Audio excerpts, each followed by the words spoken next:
Yep, that's perfect. Yeah. All right, so we're gonna be ready to rock, man. We are on the Hip Hop Uncensored podcast, episode one. That's better. Yeah, you good? We could definitely hear you in the building with TK Kirkland. Very excited. Real quick, oh God, how you doing, big dog? I'm doing good, man. Excited, for this one. Spur of the moment. That's how we rock. So let's jump into this thing, man. Excited, man. So yesterday, man, we dropped a video on our brother TK Kirkland because I saw on IG that he had a couple things to say. I was like, oh shit. I was like, oh, check this out.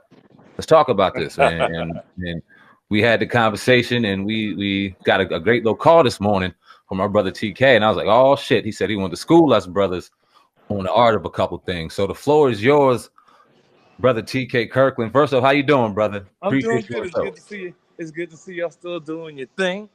I like that, yo. Oh yeah, we're not playing no games, man. We definitely here to make some noise in this game, man. And that's right. That's what it's all about. You got to take it seriously.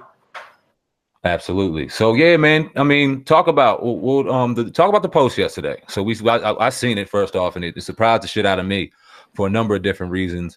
But yeah, just talk about what was your thoughts and drop it. Well, here was the thing that was most important to me. What happened?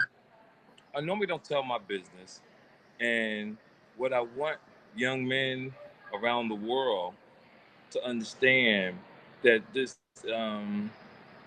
it comes a time in a man's life you got to take the gloves off. There comes a time in a man's life that when certain people cross the line, we got to start holding motherfuckers accountable, regardless of my past. Because when I heard you guys saying, well, why is TK checkered a bitch because of his checkered past? Why is he coming at this female this particular way? And I always tell men two things. One, if you haven't walked in that man's shoes or you don't know what this person has actually done to them, you have to hear the story and say to yourself, you know what? There's two sides of the story because I know how this brother moved, and for him to move this particular way, this bitch must have really did something very seriously. So what I want to do is I want to give the details of it, then I'll have everybody listen to my podcast on Monday on the TK Kirkland show because I can't give you guys all the love. I'm gonna give you all a little taste and switch that shit over to my shit. I ain't no dummy.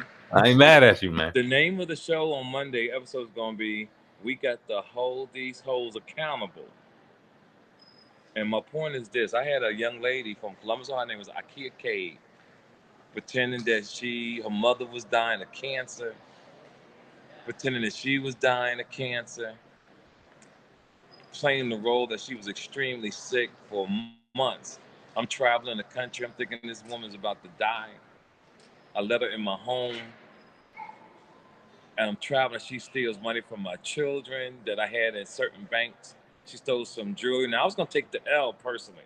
If it was just me, I'd have just took the L and fucked the bitch and kept it moving. But she started fucking with my kids' money. And that bothered me. Well, and she lied to me. Is it enough for a nigga to go to prison? Nah. She stole jewelry and money from my kids. Enough to go to prison? Nah. But what I can do is hold her accountable. Because what men do, we sit back and say, men not supposed to put a bitch on blast on social media. But then it leaves a woman in a position to go fuck with the next nigga. Then that nigga says, oh, I'm a man, I ain't gonna say shit. Then she gets to fuck with that next nigga. I don't get ready to start a movement called Not Me. Because these hoes is getting too powerful. Any wrong little thing we do, they want to press charges and take niggas to jail. And don't get me wrong, some niggas deserve to get locked the fuck up. But then you got some men out here who are not doing anything and get caught up in bad situations. The girl Ikea lied to me about cancer.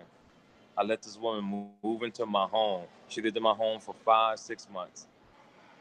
Then what was crazy when her daughter's the one that told me that my mom's a habitual liar.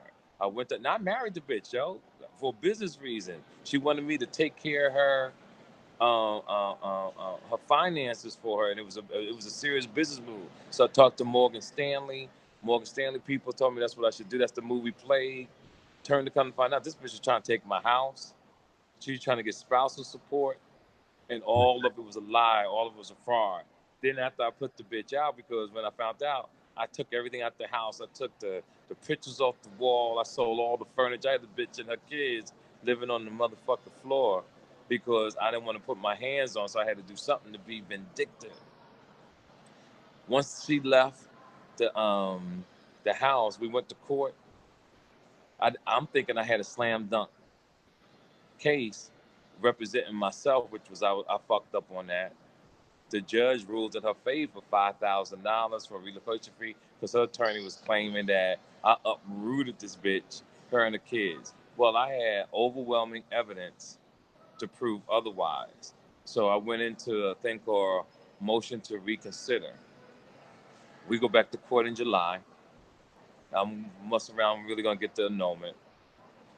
But she was back in Columbus, Ohio, telling her family members, "Oh, I left TK.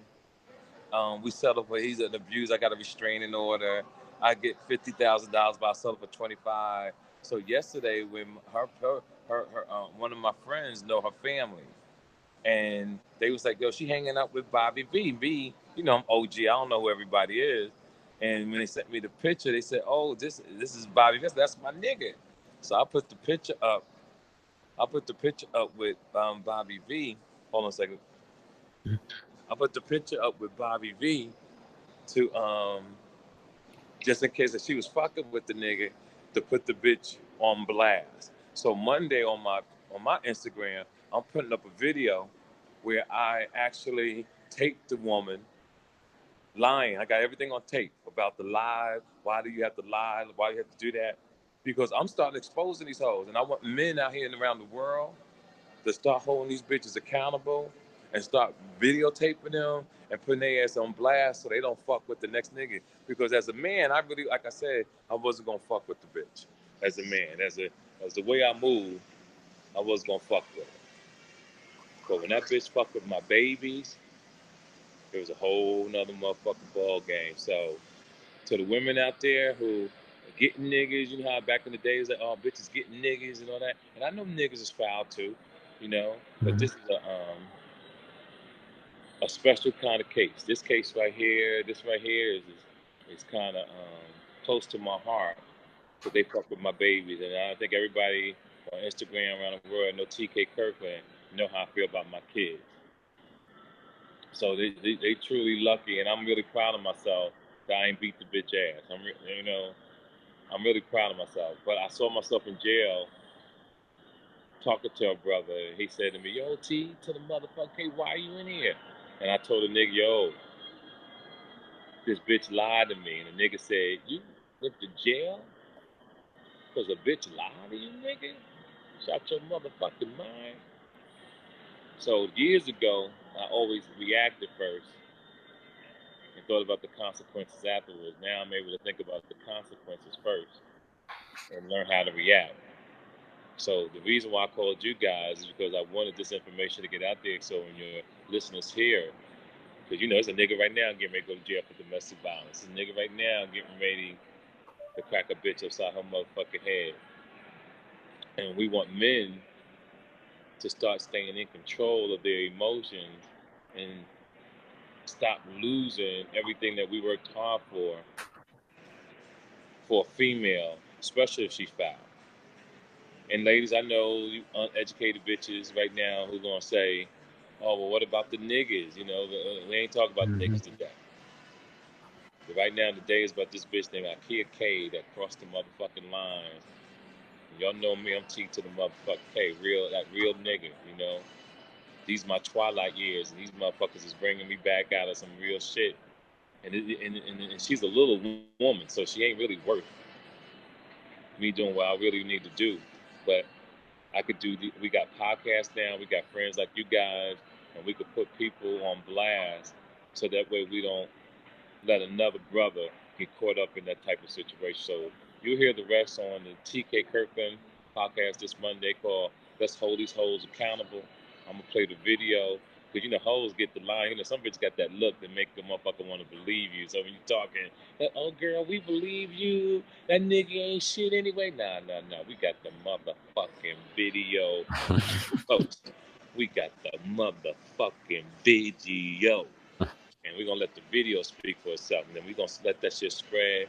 We're gonna put this bitch on blast, and we're gonna keep it moving. You guys got any questions that you want to ask me?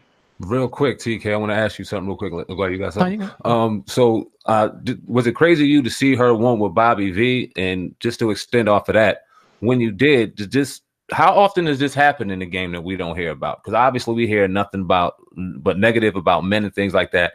But we know things happen to men where they get robbed and they get deceived and things happen to them too. So how often does things like this thing is huge, happen in the game that you know of? Yeah, it's huge. It's just that men don't talk about it. You know how we always say as man law, we don't go on social media and tell our business. That's true. We don't do that. That's what we're not supposed to do that. But if we don't start doing it, guess what? We set up another young man to get caught by a female. Do you understand what I'm saying? Let's take the situation what happened to Cuba Gooding Jr. yesterday. Right? Let's take the situation for instance. Now, imagine this bitch did it to somebody else. But the man was like, yo, fuck it, I'm gonna let that bitch slide. And she wound up getting Cuba. So what we gotta start doing, and not all women are bad. We're gonna make sure we clarify that. Not all women are bad. We're not saying all women are bad. We're saying right now, IKEA K. We're using Cuba Gooding Jr. as an example of how this shit can go wrong. And you brothers sitting there on your podcast, men and women, and the men around the world who are listening to this, you got to protect yourself. CYA, cover your ass, because it happens. It's just that we don't talk about it, and we got to start talking about it so the next brother will be protected. Even in the video, I said to her a couple months ago that won't play on Monday, that I said, yo, if you meet somebody else, I'm gonna put you on blast. And that bitch told me, why you want to do that? You a hater. Swear to Almighty God. Now, Bobby B may not even be fucking with the bitch. It was just a picture that they was together. You know me, I think I'm a marketing genius. I just use that situation to promote her, because I really was gonna wait to October and go on blast in the Breakfast Club and put the bitch truly on blast, because me, Charlamagne talked about it. I'm still gonna do it. You know, I'm gonna take an 8x10 picture and put it right behind Charlamagne the God for a week and expose it. Yo, nigga, I swear to God, let me tell you something. I'm getting ready to do a 50 Cent on this bitch, nigga. You know why? You know why people don't want to fuck with 50 Cent? 50 Cent read a powerful book. You know what I'm saying? The Art of War. And it teaches you that when you go after an enemy, you put your foot on their motherfucking neck. And this bitch is an enemy, dog. Because once I checked with her family, this bitch has done this to all her other baby daddies. And they never said nothing. But I heard they cracked upside her head. I can't touch her. See, she was getting in my face like a nigga because she wanted me to strike her. But I had already had experience from my youngest daughter's mother back in the day. She had a slick mouth, and she used to get up in my face. So I was prepared for this type of hoe. I'm just glad I got the woman out of my house. I was gonna stay low key about it, but when I found that she going around talking about, she got a restraining order. She has we sell out of court for $50,000. Like she the victim? Like she the victim? Nah, bitch, wrong nigga. TK Kirkland show, motherfuckers. Monday morning. The TK Kirkland podcast, executive producer Charlamagne the God. I had to give it to you guys first, you know. The bitch named IKEA Cade, CADE. Monday, I'm giving out the bitch phone number. I'm giving out her daughter number because her daughter, who told me that the bitch ain't shit, started talking about my daughter. She ain't never met my daughter. So I'm gonna get ready to go in this monkey-looking ass, no ass bitch. Y'all already know how I move, dog. Monday. Monday is on, brother. Anything else, fellas? Yeah. What you got coming up in the future, man? You want to let the people know about? Well, you know what? Last time we talked, I was waiting on my Netflix deal. That never happened because I was going through a guy that took my money, but you learn and live. But I wound up getting my deal done on Amazon. So that drops October 29th. We're going to start the pre-orders in that motherfucker in September. It's the Who Raised You special. We got Baby. We got my man Exorcisation, who a month before he passed away. You already know my stand-up cold. So it's going to drop some stuff, and we're going to keep it moving. And then I got the TK Kirkland series. My first comedian who I signed is a young man out of